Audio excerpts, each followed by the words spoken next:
Hi hello నమస్తే welcome. నేను మీ host అక్షర విహారీ. ఈరోజు మనతో పాటు స్టూడియోలో ప్రముఖ ఆధ్యాత్మికవేత్త, ప్రముఖ వాస్తు జ్యోతిష్య సంఖ్య శాస్త్ర సిద్ధాంతి, శ్రీమాత ఉపాసకులు దింటకుర్తి మురళీకృష్ణ గారు ఉన్నారు. గురుగారితో మాట్లాడదాం. నమస్తే గురుగారు. నమస్తే హరి ఓం శివ. ఎలా ఉన్నారు? సూపర్ అన్న. గురుగారు, కల్కి సినిమాలో రెండు ప్రాంతాలు ఉంటాయి, కాశీ ఇంకా శాంబల రెండే ఉంటాయి, మిగతా ప్రాంతాలు అన్నీ కూడా కొట్టుకుపోతాయి.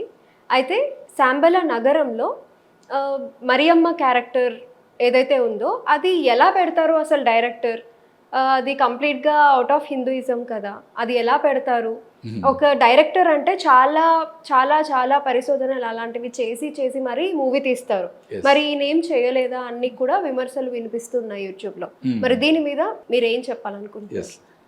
మనం ఇంతకుముందు ఈ సినిమా గురించి మాట్లాడినప్పుడు కర్ణుడి యొక్క క్యారెక్టర్ చాలా ఎలివేట్ చేశారని చెప్పి, ఓకే, అంటే ఒక సూపర్ స్టార్ ఆయన హీరోని, ఒక సూపర్ హీరోని, చాలా పెద్ద హీరోని కర్ణుడి పాత్రలో పెట్టడం ద్వారా ఆ క్యారెక్టర్ని బాగా ఎలివేట్ చేశారని చెప్పి మనం మాట్లాడుకున్నాం.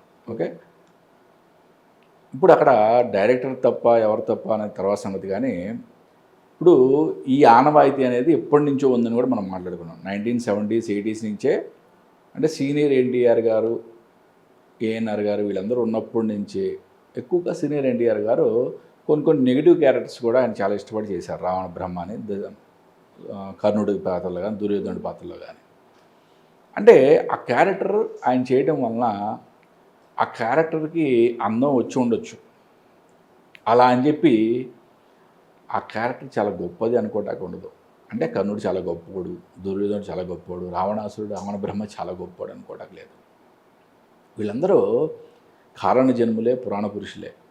బట్ ఒకటే, అంతిమంగా ఎవరు గెలిచారు? ఓకే, అంతిమంగా ఎందుకు ఓడిపోయారు?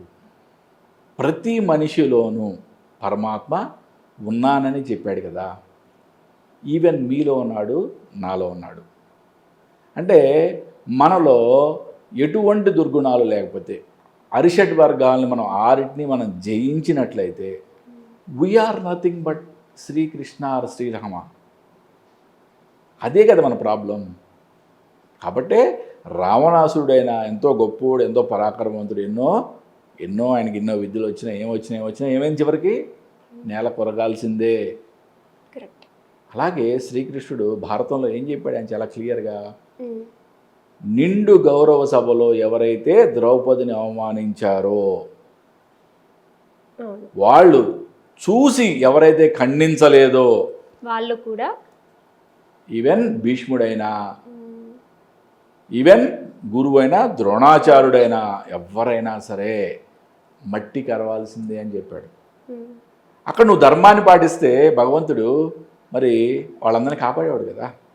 నువ్వు ధర్మం వైపు లేవు, నువ్వు అధర్మం వైపు ఉన్నావు, నువ్వు ఎంత గొప్పవాడివైతే ఉంది. 100% ఇదే. ఓకే, నెక్స్ట్ మనం సినిమాగా చూడాలి ఒకటి.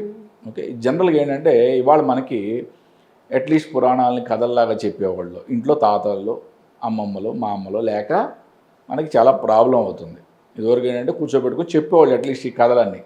ఇప్పుడు చెప్పేవాళ్ళు లేక వీళ్ళందరూ, ఈ జనరేషన్ అందరికీ చాలా వింతగా ఉంది అంటే ఈ స్టోరీలు. ఇప్పుడు ఏంటి, ఈ సినిమాలు చూడగానే ఇదే కరెక్ట్ అనుకుంటారు. కాబట్టి డైరెక్టర్స్ కూడా ఏంటంటే కొంచెం ఒళ్ళు దగ్గర పెట్టుకొని జాగ్రత్తగా చేయడం అనేది చాలా ఇంపార్టెంట్. అసలు మరి శంబల నగరంలో మరియమ్మ అనే క్యారెక్టర్ పెట్టడం కరెక్టా అనేది పెద్ద, దీని మీద ఫస్ట్ ఒక రచ్చ. శ్రీకాళహస్తి మహాపుణ్యక్షేత్రంలో స్వామి 3 జీవాలకి ముక్తిని ప్రసాదించాడని చెప్పి మనకి పురాణాల్లో చెప్పబడింది. సాలెపురుక్కి, నాగుపాముకి అండ్ ఒక ఏనుగుకి. ఈ 3 కూడా ఎంతో అత్యంత భక్తి ప్రవర్తనలో స్వామిని సేవించాయని. ఓకే, కాబట్టి ఆ 3 జీవాలకి ముక్తికి అర్హం అని చెప్పి స్వామి ముక్తి ప్రసాదించాడు. అంటే పురాణంలో మనకి ఏం చెప్పబడిందంటే, మనకి జీవన్ముక్తి కావాలి అంటే మనిషి జన్మ నుంచి మాత్రమే సాధ్యం అన్నట్లుగా చెప్పబడింది చాలా చోట్ల. మరి కానీ స్వామి డైరెక్ట్గా 3 జీవరాశులకి, అంటే ఒక పురుగు, ఒక పాము, ఒక ఏనుగుకి డైరెక్ట్గా ముక్తి ఇచ్చేశాడు. అంటే ఈ మూడు హిందువా, క్రిస్టియనా, ముస్లిమా? అసలు మనిషే కాదుగా, పురుగు, ఇంకా సాలెపురుగు అయితే కదా? ఇన్సెక్ట్. మరి అటువంటి భగవంతుడు నీ పేరు మరియమ్మ, నీ పేరు వెంకటేశ్వరరావా, నీ పేరు సుబ్బరాజా, నీ పేరు మురళీకృష్ణ అని చూసి ఆయన మోక్షం ఇస్తాడా? లేదు. డైరెక్టరు ఎంతో దీని మీద స్టడీ చేసిన తర్వాతే చేశాడని నాకైతే ఇక్కడ ఈ పర్టిక్యులర్ పాయింట్లో నాకు అనిపించింది. ఓకే, మనం కర్ణుడి గురించి మాట్లాడుకున్నప్పుడు మనం నో అని చెప్పాం క్లియర్గా.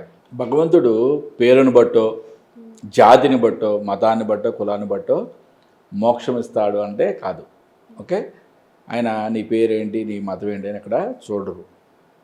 ఎవరైతే బ్రహ్మజ్ఞానం కలిగి ఉంటుందో, ఎవరైతే రియల్గా భగవంతుని యొక్క తత్వాన్ని తెలుసుకోవాలని ఆరాటపడతారో, ఎవరైతే మోక్ష సాధన కోసం ప్రయత్నిస్తారో వాళ్ళు మాత్రమే అర్హులు. అంతేగాని వాళ్ళ యొక్క కుల మతాలతో అక్కడ ప్రసక్తే ఉండదు. కాబట్టి డైరెక్టర్ ఇక్కడ ఎటువంటి తప్పు చేయలేదు. చాలా శాస్త్రాలను క్షుణ్ణంగా అర్థం చేసుకున్న తర్వాతే ఆ క్యారెక్టరైజేషన్ జరిగింది. ఓకే, ఆ ఒక్క క్యారెక్టరే కాదు, అక్కడ కొన్ని జీవరాశులు కనపడతాయి. అట్లాగే కొంతమంది ఫారిన్ కంట్రీస్ వాళ్ళు కూడా కనపడతారు. అంటే వేరే మతాల్లో జీవన్ముక్తి కోసం సాధన చేసేవాళ్ళు ఎవరు ఉండరా? ఓకే, మన మతంలోనే ఉంటారు అంటే చాలా తప్పది. ఓకే, భగవంతుడి కోసం ఆరాటపడేవాళ్ళు, వాళ్ళు ముక్తి కోసం ఆరాటపడేవాళ్ళు, వాళ్ళు ఏ మతమైనా ఏ కులమైనా సరే శంబల నగరంలో స్థానం ఇచ్చాడు అని చెప్పి డైరెక్టర్ ఇచ్చాడంటే దాన్ని తప్పు పట్టాల్సిన అవసరం లేదు అనేది నా అభిప్రాయం తల్లి. ఓకే, చాలా గొప్ప పాయింట్ చెప్పారు మీరు ఇక్కడ. అంటే క్రిస్టియానిటీకి సంబంధించిన ఆ క్యారెక్టర్ని ఇక్కడ ఎలా పెడతారు అనేసి అలా క్వశ్చన్ చేస్తే ఎంతో రీసెర్చ్ చేస్తే కానీ డైరెక్టర్ అనే వాళ్ళు మూవీని స్టార్ట్ కూడా చేయరు. ఎగ్జాక్ట్లీ. సో మీ ఒపీనియన్ని మాకు షేర్ చేసుకున్నందుకు చాలా థ్యాంక్స్ గురుగారు. నమస్తే అన్న. హరి ఓం శివ.